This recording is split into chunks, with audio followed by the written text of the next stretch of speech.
Друзі, всім привіт! Сьогодні у нас з вами такий формат. Ми будемо питати у нашого носія англійської мови з Каліфорнії. Звати його... What's your name? Франциско. Я звати його Франциско. І ми в нього будемо запитувати, які взагалі труднощі він зустрічає при практиці української мови. Він живе тепер з нами в Україні і так чи інакше йому приходиться взаємодіяти з нами, українцями. І тому, let's go. Let's do it. So, what are the top 5 words that you find difficult in Ukrainian? Difficult. One is торкнутися, Yeah. which is to touch, yes? Yeah, торкнутися. And I know this word because every time I listen to Spotify, it's like торкнуться something. I don't know what I'm touching in my phone or on Spotify, but Spotify always tells me торкнуться. Okay. And it's difficult because in English we just say touch. Yeah. One syllable. But in Ukraine it's like 3 syllables. No, 4. Торкнутися, yeah. Great. Great. Yeah, I didn't make it simple for you guys. For such a simple action, touch. Yeah. So, Okay, what about the second one? I always confuse подорожувати with відвідувачі. Відвідуватися. No, відвідувати. Відвідувати. So, Yeah. those are two words I always mix up. Okay. And are they the same? No. Not at all, yeah. It's travel and visit, basically. So, they're a little similar. So, maybe that's why I get them mixed up. Uh-huh. Another word that is difficult for me, лежати. Okay. Because I don't know if it's like about myself on my bed or my cup on the table. It's Or is it both? Oh, yeah, it's both. Great. Yeah. The action is simple, but the word is not. I can't work with this word. Okay. And the fifth? It's 90. For some reason, it doesn't register in my head. 90 never registers in my head. Because it's not, you have 80 and instead of 90, you have, or 90, you have 90. And for some reason, this word does not register in my head. 40 registers in my head easily. Uh-huh. But 90 doesn't. And every time I hear it, I think it's not a number. I think it's a noun or it's a verb. Yeah. Yeah, it doesn't make sense. For some reason, 90 literally can be translated as 900s for some reason. Great. So it doesn't register in my head, and I have a hard time with this that makes sense. number. All right, man, we got it. It's quite difficult for you. A little difficult. Yeah, but what about my option of a word? Try to pronounce чудернацький.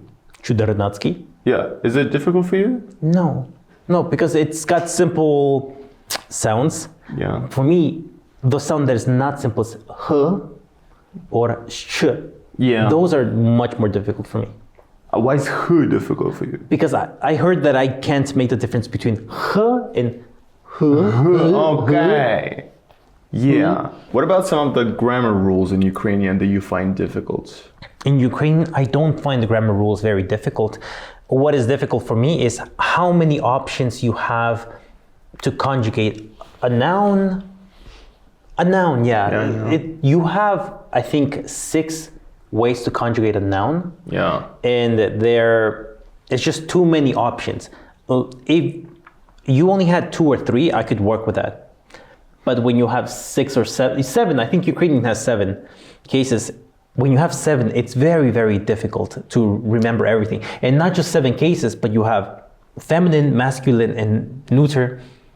And so I have to know the difference between з України, з Україною, з Україного. Yeah, з українського, yeah. З українського, yes. Uh-huh. So there's just way too many options. And this is what makes it difficult for me to learn the language. Yeah, and also it's a blessing that English doesn't have any genders to their objects, right? No genders. In Ukrainian, there's no pattern to what is masculine, what is feminine, right? Niece is masculine. You understand what I'm saying? Yeah. Huh? Yeah. So it must be a nightmare. Vusa is plural. Plural, yeah. I forgot about plural. One more. Tell me the main difference between Ukrainian and English or Spanish. Ukrainian and English, I think it's the grammatical structures, no? Because in English, it's pretty set in stone that you have the person doing an action, the action, and the thing you're doing an action to. So the subject, verb, object. You can't really move this around in English. It has to stay in order. In Ukrainian, you can just throw things in any place you want. And I think that's one of the biggest differences. Yeah, for sure. Okay. And the fact that it's in Cyrillic. Yeah, Cyrillic. Cyrillic is so easy to learn. And it's so great in Ukrainian because I hear the sound and I know how to write it. English, you have no idea. And I thank French language for this problem. Because we have so many French words like bon appetit. Yeah. Guillotine. Yeah, that's French. Yeah, that's very French. Yeah. Okay. Yeah. Unless you know how to pronounce it, you don't really know how to pronounce it. Colonel has no R. Colonel. Like a military colonel. Oh, yeah. No R. No R. Yeah. There are some other absolute. Breathe and breath. For some reason, they should be like the opposite. It should be opposite. Yes. Yeah. Terrible. Okay. Yeah. Terrible spelling. Can you are you able to speak Ukrainian fluently yet? No. I will be honest. I haven't studied in a long time. I studied for 1 year. And it was good enough to survive in Ukraine, and I was satisfied with that result. So I never improved my speaking skills or my listening skills, unfortunately. But do you in everyday life, does the process of learning happen by itself? I think it does. You hear some words often enough that eventually they registered in your head. For example, every time you're in the metro, you hear наступна станція. Yeah. Metro Sokorki, наступна станція, metro Nivki. And eventually these words, you notice them because you hear them, maybe not every day, but at least every week. And eventually you do notice them. So it happens naturally, but not fast enough. And of course, without communication, without some kind of conversation, it's not going to go anywhere. You're just going to learn some words, and that's not really learning a language. Yeah, okay. Do you have any favorite Ukrainian words? Do I have favorite Ukrainian words? There are some. Man, what are some of my favorite Ukrainian words?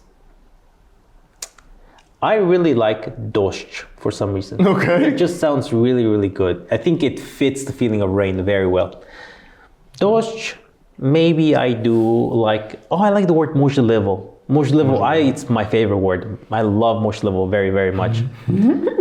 And whenever people talk to me in the metro, I don't know what they're saying. And I have two options. Either it's ні не знаю or можливо.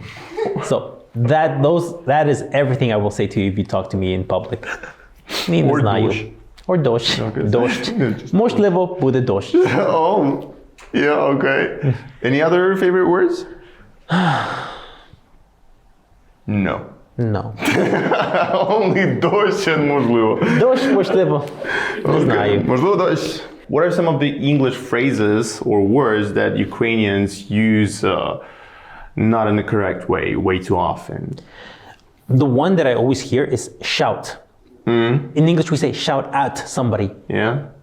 But I guess in Ukrainian, maybe it's different. So you say, I hear many students say, he shouted me.